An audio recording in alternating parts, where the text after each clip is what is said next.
Hi, welcome to the Book Chronicle. I'm Shannon. And I'm Melanie. Sorry, we're doing a quick vlog tonight. First, I want to address an issue that I don't know if you call it an issue, but something that happened on our channel. We had a troll.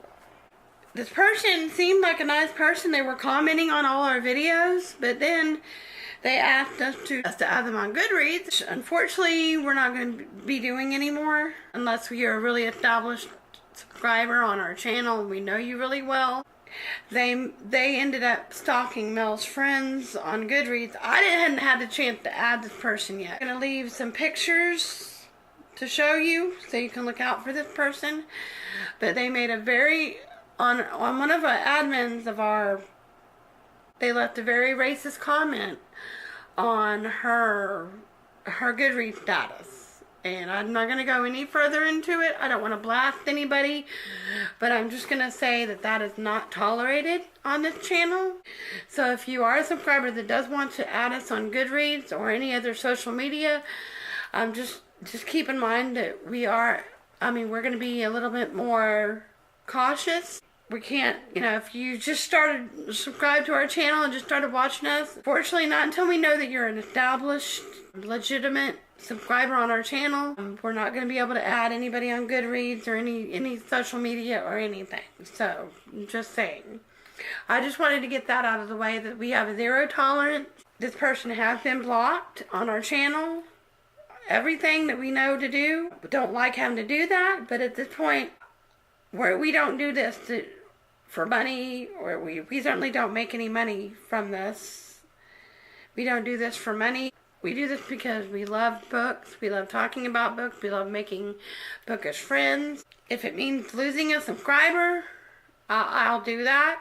Because if you're going to be that way, going to be racist or anything, I'm all about having your own opinion of a book, but there's a fine line between having your opinion and just being flat out rude and racist. So that's all I'm going to say about it. I don't know, did you want to say anything about it? She's very sensitive to this. We all are. It was embarrassing to us because this was a subscriber of our channel that did this, and Did this to a dear friend of ours. And we're very sincerely sorry for that. We just wanted to address that issue, that we do have zero tolerance for any hatred of any kind. In light of that, do you have anything to say? Or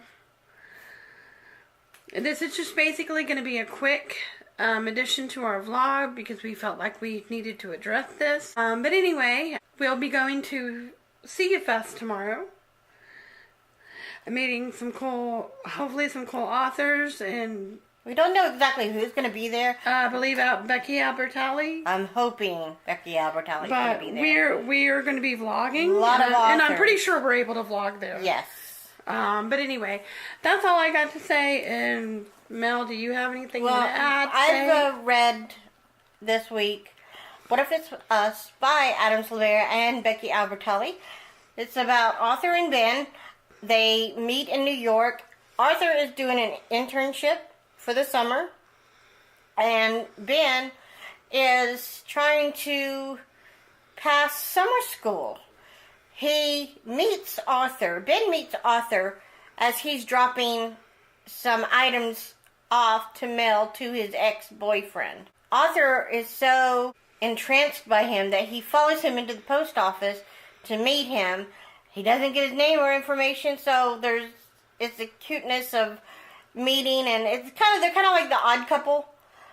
The ending did fall kind of flat for me. I did enjoy the book, but I will say the ending was not what I was expecting from either Adam Silvera or Becky Albertalli. It was a good book, but in the spirit of things written by Becky Albertalli, there is a lot of strong language. So be mindful of that when you go into. Intimate scenes are a little graphic for my taste, even for a YA book. But I did enjoy the book. It was a very cute summer meet cute. Arthur is an intern for the summer at his mom's law office in New York. So I enjoyed that book. I am currently reading Leslie Mayer, St. Patrick's Day Murder. I'm still into this book, so I will let you know how it goes. And I just finished, I'll put it here, but I finished Behind Closed Doors. And then I'm also currently reading Nevermore. I'll go into that a bit later. Also, I'm sorry. I did buddy read with JT Feliciano. I will link her channel over at JT Feliciano. I read 5 Feet Apart. It's about Stella and Will, who are both dealing with cystic fibrosis. Stella is a young lady who does a vlogging channel to educate people about cystic fibrosis and what her day-to-day life is like. She is in a hospital. She goes to the same hospital since she's been very little. And this time she runs into a guy named Will who also has cystic fibrosis. He also has a rare kind of cystic fibrosis called B. cepacia. So they are not allowed to be more than 6 feet apart from each other because it can be very dangerous.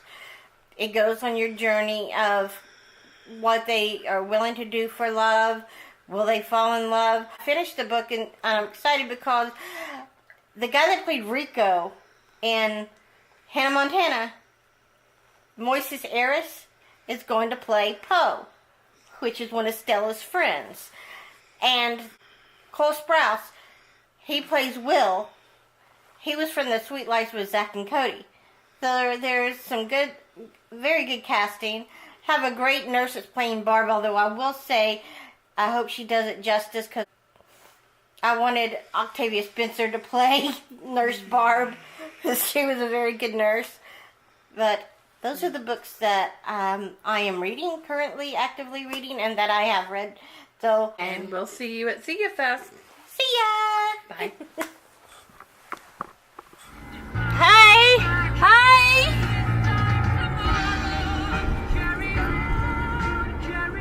Driving.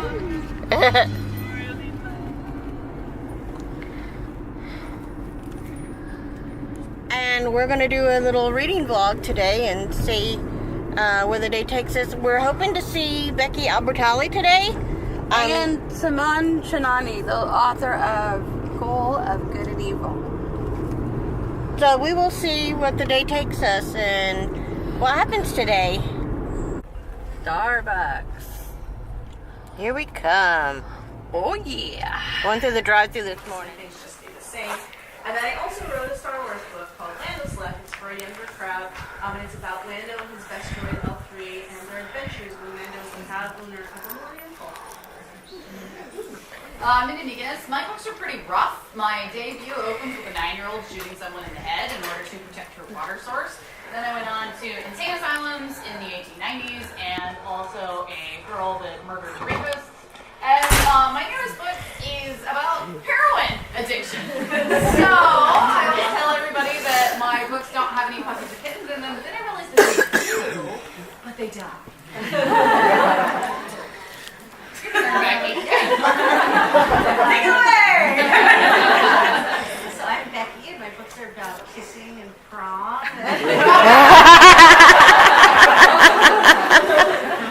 And my latest, What If It's Us, is co-written with Adam Silvera. Wishes he could be here. He's getting his butt kicked by his fantasy book, which will be with it, Uncle Son. And What If It's Us is about two boys who meet by chance at a New York City post office, but they lose each other and then they find each other.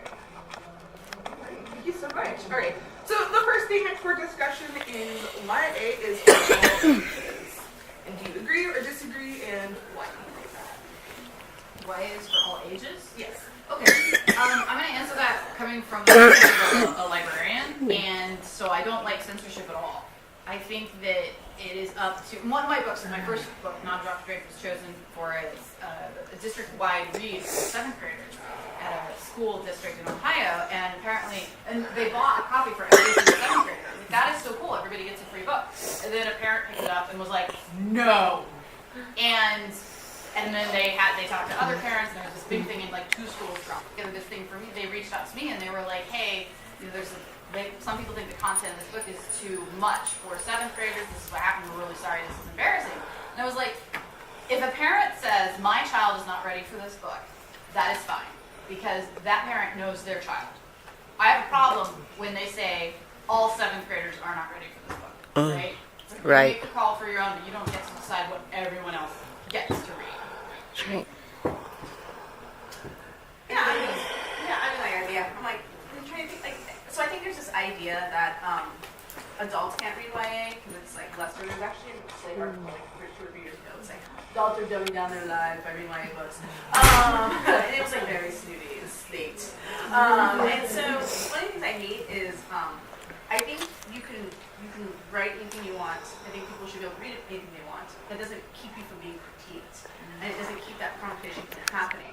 And so I think sometimes we conflate with this book has problematic elements, or this book should be published, or nobody should read this book. I think everybody should read every book because for example, one of the most misunderstood books is Lolita, and everybody's always like, it's a book about child pornography, and like it's literally the opposite. If you actually read the book instead of like your Cliff's Notes version of the books, it's literally about how men exploit young girls and how grooming behavior happens. This is Nabokov. Yes, I brought up Nabokov on a YA panel because he's but I think that's one of the things about YA books is that the reason so many people are reading them is because they're telling stories that a lot of people we don't hear about. YA came into prominence because it told the stories of women. And if you were a girl who liked fantasy in the 80s, you were shit out of luck, right? There were like, unless you're reading like Ursula Le Guin or Robin McKinley's like The Hero of the Crown, there was not a lot of options. If you look to YA, there are lots of options. And I think that's one of the things, I think everybody should read YA. I think everybody should read middle grade books, because middle grade books tell really compelling stories. I mean, there is no age limit on a book. Unless it's like erotica, you probably should not give that to your 4-year-old. So. I think, just to sort of piggyback off that, like the labels exist because they want to be able to put it in a place, and if somebody asks for it, tell them where to find it. Like that is the point. Is that if you're looking for something like broad stroke, 12 to 18, well, they might find something in here. Like that is the point. It's not to say you have to like do a DNA scan in order to get over there and get that book. Like if you're DNA's too old! right, if you are an old, you cannot enter. Or you are a young and thus cannot enter. Like I was reading adult books at like age 10, So I think that people like to put boundaries around other people just because it is really weird. Stop. Yeah, the only thing that because I mean that's how I feel as well. But the only thing that I would add, and I think this is different for every author. This is just a very personal process thing. Is like when I'm writing the books, if I were to kind of think about my like imaginary hypothetical audience, I think I still am picturing teens. Like I'm writing for teens, but I welcome everybody. Older and also younger, and I firmly believe that my books are appropriate for younger than the publisher kind of says they're for. A lot of times it depends on the particular kid, and parents often know best. I have been known to sometimes, especially if you're writing kind of books in the LGBT space, there have been times that I have found a book cover for another book that fits my book, and I have mailed it to a kid who needed it without the parents knowing. Awesome. For me, that's something that I do at used bookstores, is I find books that are the same size as mine, just in case. I haven't done that as much anymore. It's just been harder to do recently, but I've done that. So parents don't always know. Right. Often do. Great, thank you. All right, so our next statement for discussion is, I love to interact with fans using social media. Yeah, sure, if they're nice. I don't like to interact with assholes, so don't be Right. Yeah, I agree. I mean, I will interact with you, but you won't like it.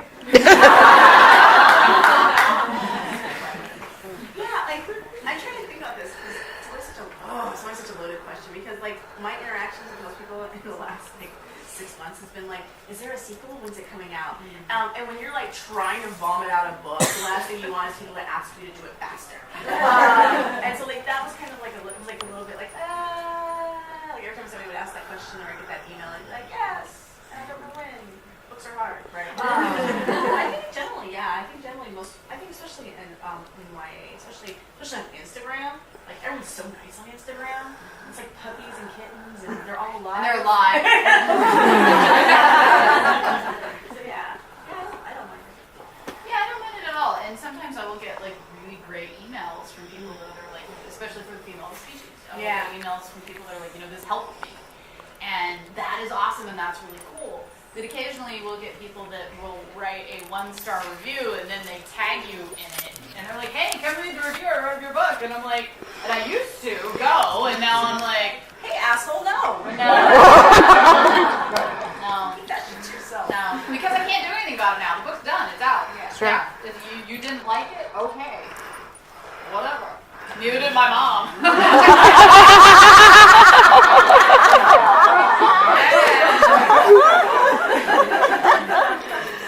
Yeah, a lot of it depends on my mood. I mean, I'm very anxious and neurotic. And when I say I'm anxious, I have generalized anxiety disorder, so I'm specifically anxious.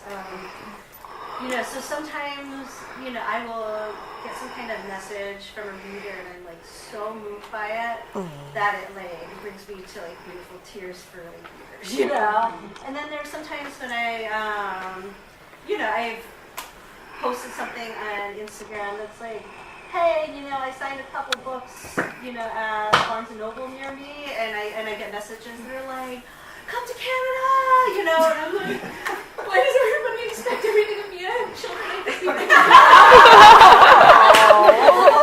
to do this, when they're not like actually holding a gun to my head and making me go to like, Delta.com or anything, but I like, my own anxiety sometimes will kind of filter the way I read certain things, so I've had to learn to like set certain boundaries to myself. They're no fault. It's nobody's fault for being like, for sending me a message full of love that's like come to Belgium or something. Like I love Belgium.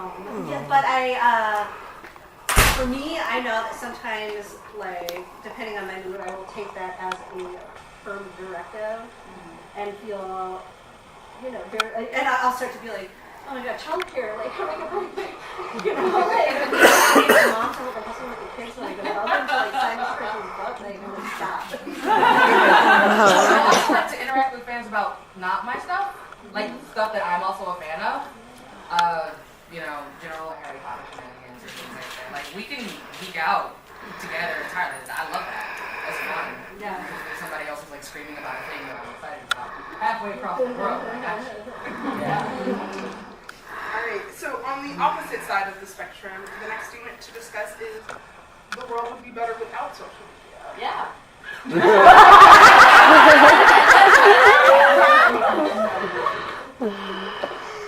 I mean, it's like any other tool. This question social media always comes up because if you're an old and you grew up in a world without social media, it feels like that's a possibility. But shit moves on, guys, and like we live in a world of social media, and it's not going away. And it's going to change shape, and it's going to change form, and it's going to be there forever. So like I think like it's like that's such like a that's like a YOLO thing. Like, when someone says something really stupid, I'm like YOLO, whatever. Like you're dumb. I think we can't say like we should be better off with social media. We shouldn't have all social media. Should we have ways to regulate social media and like make sure that like the stuff that's being posted is truthful, or we teach people how to use social media? So like if my mom sends me one more goddamn Snopes article, I'm gonna take her laptop and throw it out a window. She's like, did you see this? I'm like, Mom, no one is trying to steal your goddamn like produce out of your cart. Like, Nigerian princes emailed me. Right. It's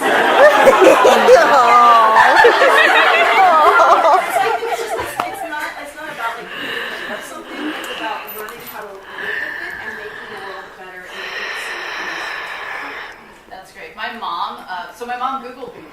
Oh shit.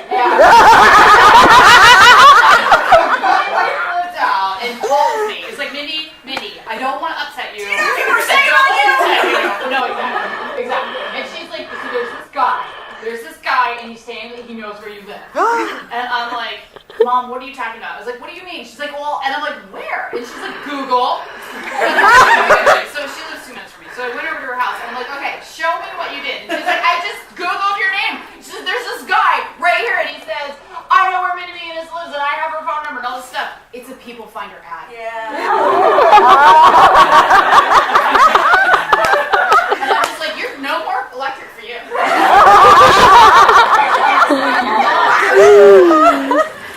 I think, because I've met some of my best friends through social media, you know, and there are people who I only know via social media, but I still consider them, you know, like friends. And in that aspect, like, it also served to help people who didn't have a voice before to have a voice and to be able to lift each other up and you know, when it's necessary, like, speak as one. When, like, you know, something needs to be done or something, attention needs to be brought to something. So I think that, I don't think we would be better off without it.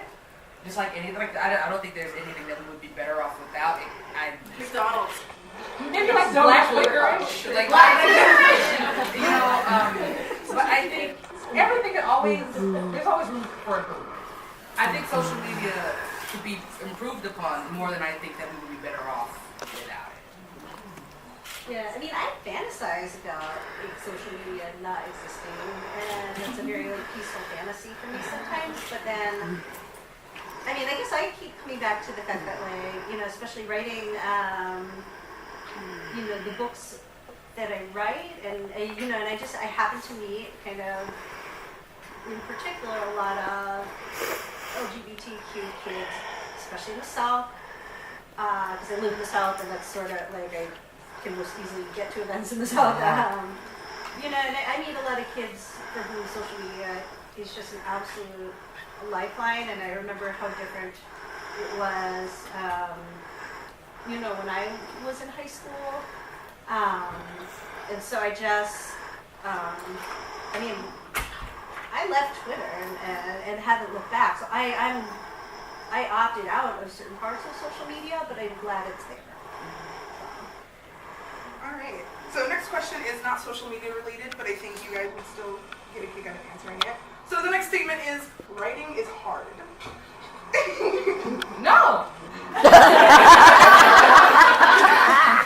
This is my life.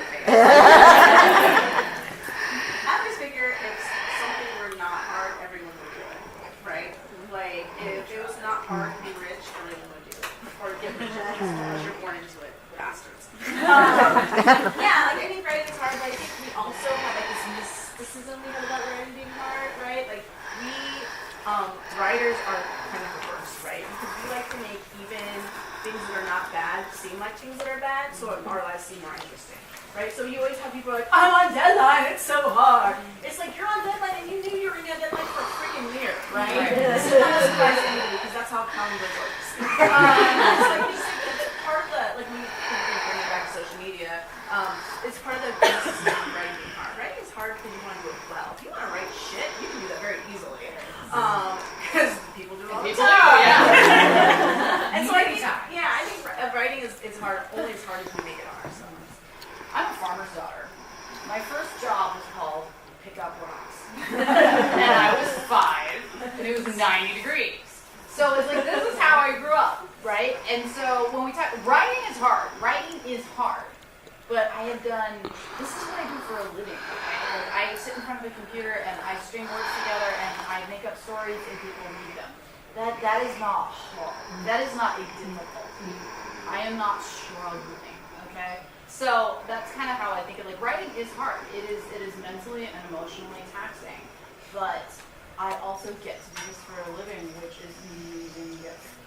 I also think, like, people conflate writing with publishing. Like, I love writing. Publishing, not so much.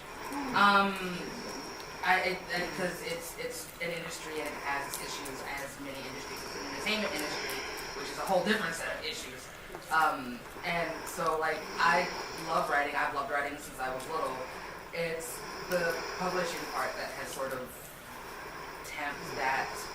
I still love writing, but publishing, Anyway. You're on your first book. Like, I know!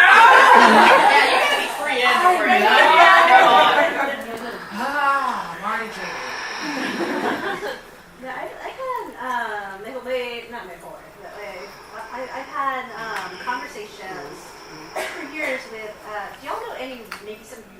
runners.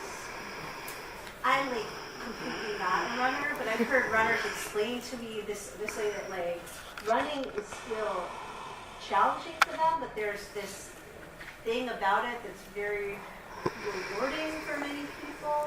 I don't like to me it's just like baffling. I can't imagine voluntarily running unless you're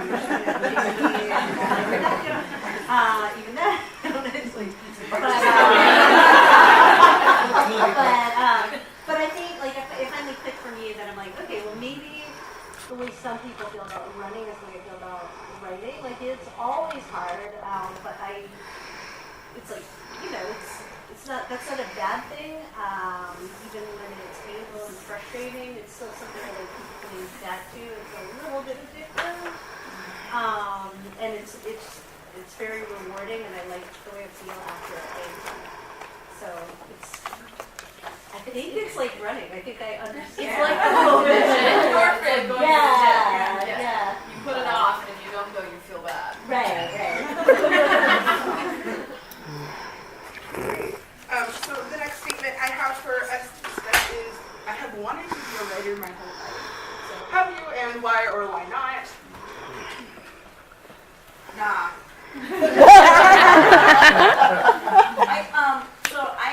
I was a kid who loved books and liked writing, but I had a whole bunch of teachers who kind of just like beat that out of me. Not literally, but just like with a red pen and a lot of like snarky comments. The way teachers beat out the creativity of those kids. So by the time I went to high school, I thought I was a terrible writer. I thought I couldn't string together a sentence. I had this teacher who later ended up being fired, which was like the biggest joy of my life. For my, because I took advanced AP English my senior year, and she basically wrote I had written this essay on yellow wallpaper, because everybody uses freaking yellow wallpaper in high school. And I had gone onto this very long tangent about women's rights and equality and the role of women in at that time period compared to the role of women now, and how it can change and how it can be written different. And my teacher was like, I think you missed the entire point of the story, and also your response is incredibly inappropriate. And I was like, holy shit, I'm never writing anything again. So I didn't. Write. I wrote stuff for school. My bachelor's is in history, and you write a lot in history when you're talking history. And so I didn't until when I was almost done with my master's in history, and my teacher was like, you have some of the best writing I've ever read. And I was like, what? He's like, yeah, it's engaging. He's like, you raise points in a logical manner, blah, blah, blah, blah. And I was like, oh shit, maybe I can write. But I was 30, right? This was a whole bunch of time. So yeah, it's I didn't really think I could write. And then after my daughter was born, then I didn't want to just be mom. I wanted to have something else because I wanted her to have an example of mom does also other things. And so I started writing. And so I didn't write. I never think I could be writing until I was. I have a very similar story. I wrote when I was young, and then I had a freshman English teacher who told my parents writing is a distraction for illustrations, she should stop. Told them, and I got in trouble for writing because I would finish my assignments early and work on my own stuff, and that was a problem for her. It made her upset to the point where she had this whole thing, and I got a write up, and so I stopped. Just point blank period, no more.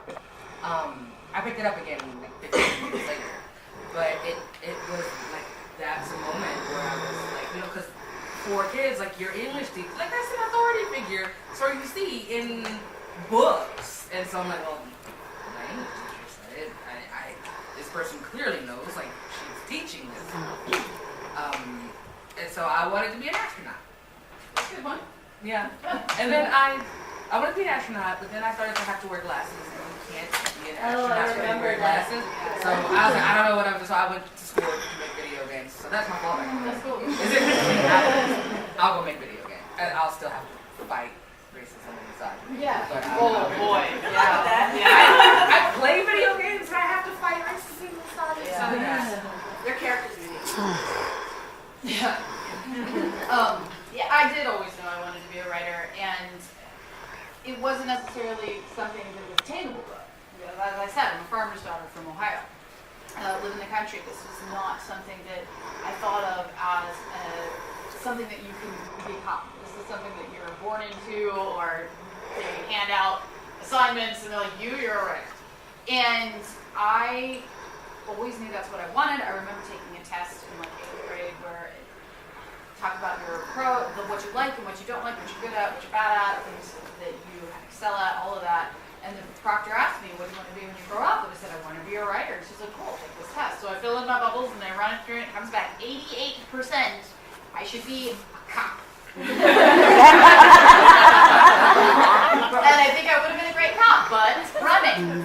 So I was just like, okay, I mean, that's not what I want to do. The test, so I mean, here's the thing, standardized tests don't work. And I was like, all right, that's not what I'm going to do. And I always knew what I wanted, but I never took steps towards it because I didn't believe it was attainable. I went to college, I got a degree in English Lit and philosophy of religion. I double majored in those things, and I graduated completely unable to gain employment except as someone that writes criticism of the TV show Lost. Like, really good at that. English Lit and philosophy of religion. It's like, yeah, you have a question, I can answer it. So, but it was like, other than that, no, I was not employable. And my sister works in the high school we both graduated from in librarian and visiting. And she was like, hey, you should consider applying for this job because you didn't have to have a master's to fill the position temporarily. So I did. And I became a librarian. And I was a librarian for 14 years. And I loved it. And I loved it so much. And I was watching, and when I first became a librarian, it was when the big thing in teen books at the time, all of the books were about rich kids with rich kid problems. And they just spilled a $1,000 bottle of champagne on their mom's $10,000 dress, and oh my God, this is a problem. What do you do now? Because my kids, like the school that I worked in, is like 80% free and reduced lunch. And my kids are reading these books. And I'm like, no, they cannot relate to this. And so I had been wanting to write my whole life. I've been trying to get published for 10 years. And all of a sudden I'm like, okay, I'm going to write a YA book set here. And I wrote Not Drop a Drink, and I've been writing rural stories ever since then. Because my kids needed to, see poor people, rural representation, and not in the funny, redneck, misogynist, racist, horrible, awful people that you always see in film. And I've met them, but they're not representative of the entire rural culture. So, I mean, that's always been my thing now. Done. Your turn. Yeah, no, a lot of what everybody's been saying resonates with me a lot.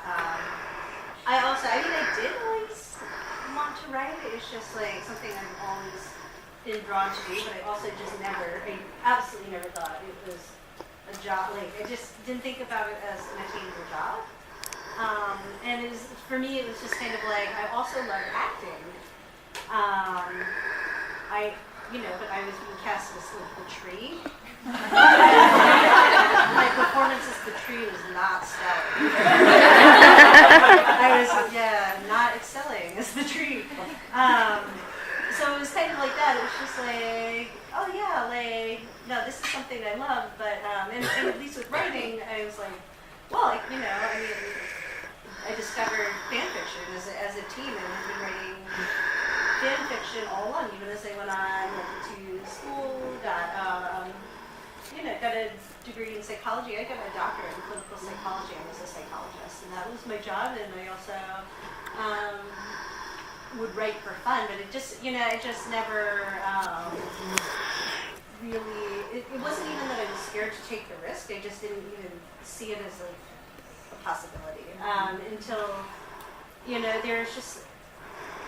There were some timing factors. Like, I had my older son, he's now coming up on 7 years old, and then we were moving across the country, and so the combination of leaving my job with the baby being born, but not being able to get a new one in the city that I was living in at the time, I suddenly had this time, and I wanted to kind of have another thing, I guess, or I had this creative energy that I wanted to explore. But that sounds a lot more like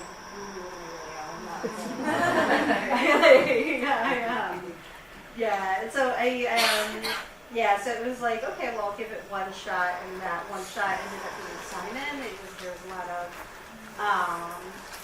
Simon maybe was a little bit of a charmed experience. Not all the other books have worked out on the first try, we thought. But, yeah, and so all of a sudden I had this total learning, this whole new career, and I've still been adjusting to it. It's been relatively recent. I got my first book deal in 2013. It feels like I've been doing this forever, but I didn't write Simon until I was 30. And I'd never tried to write a book for publication or anything that was not like Harry Potter characters or so new characters or something. All right. So now I'm going to open it up to audience questions. Yes, in the back. Hi, guys. Turn it off.